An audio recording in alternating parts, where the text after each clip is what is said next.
NWRB Resolution Number 151116.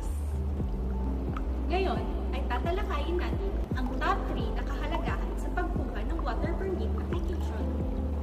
Una, bagaman mayaman sa yamang tubig ang Pilipinas, ang mga bagay tulad ng pag-iiba-iba ng dami ng ulan, geographic disparities, mga natural phenomenon gaya ng El Nino at mga lumalaking water demand ay madalas nagdudulot ng water shortage.